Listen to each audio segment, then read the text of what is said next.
তোমার skin cancer পর্যন্ত হতে পারে, যেটা তোমার একটা নর্মাল জল করতে পারে না।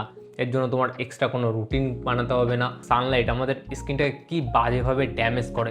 ভাই 2025 অলরেডি শেষ হয়ে গেছে, আমরা এখন 2026-এ লিভিং করছি। আর তুমি যদি এখনও ভাবো যে ছেলেদের স্কিন কেয়ার করার কোনো দরকার নেই বা তোমার স্কিনের কোনো স্কিন কেয়ার করার দরকার নেই, জাস্ট নর্মাল জল দিয়ে ধুয়ে নিলেই হয়ে যাবে, ভাই তুমি ভুল ভাবছো। কারণ এখন বাইরে এত পরিমাণে এয়ার পলিউশন, আর তার ভেতরে তুমি ভাবছো যে শুধু জল দিয়ে ধুলে তোমার মুখটা ক্লিন হয়ে যাবে, ভাই তুমি ভুল ভাবছো। তোমার জাস্ট একটা বেসিক স্কিন কেয়ার করা দরকার। না, আমি কোনো 7 স্টেপ 10 স্টেপ স্কিন কেয়ারের কথা তোমাকে বলবো না, জাস্ট 5 মিনিট সময় লাগবে।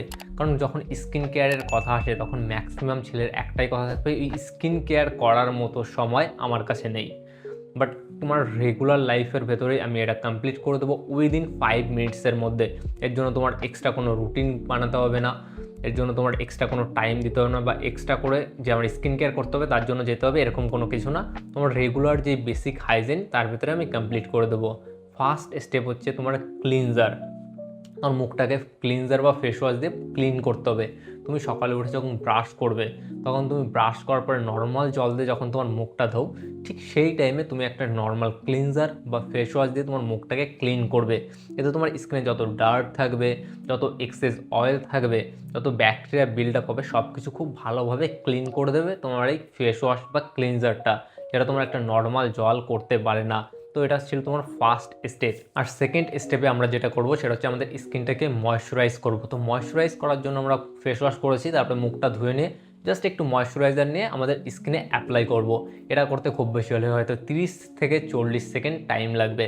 তো ময়শ্চারাইজার কী করবে, আমাদের স্কিনটাকে ডিপলি হাইড্রেশন প্রোভাইড করবে, যার জন্য আমাদের স্কিনটা লং টার্ম পর্যন্ত হেলদি থাকবে, গ্লোয়িং থাকবে। আমাদের আর্লি এজে কোনো ফাইন লাইন্স আসবে না, আর স্কিন অনেক বেশি গ্লোয়িং হয়ে উঠবে। কোনো রকম ডালনেস বা ড্রাইনেস তোমার স্কিনে থাকবে না।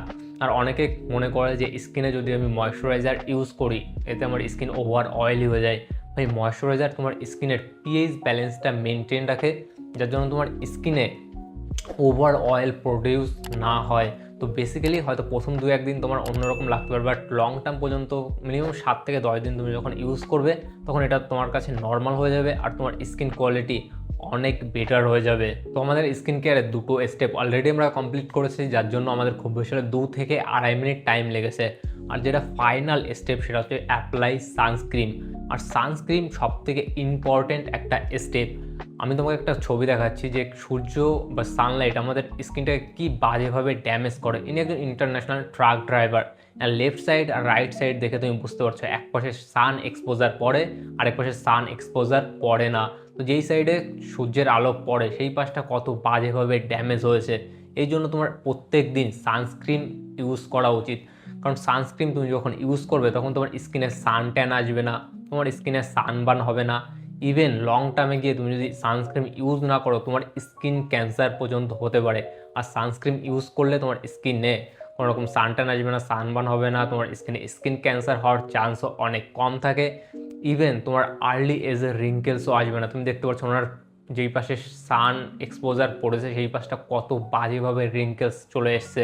আর এই বেসিক স্কিন কেয়ারটা করতে তোমার কোনো রকম কোনো এক্সট্রা করে টাইম বের করতে হচ্ছে না। তো আমি তোমাকে ভালোভাবে বুঝিয়ে দিলাম যে তুমি যখন ব্রাশ করবে তারপরে তুমি এই বেসিক স্কিন কেয়ারটা কমপ্লিট করে নিতে পারবে। আর নেক্সট ভিডিওতে আমি বলবো নাইট স্কিন কেয়ার তুমি কীভাবে করবে। এটা আরও ইজি আর আরও সুপার ইফেক্টিভ, কারণ রাতেই আমাদের স্কিনটা হিল হয়।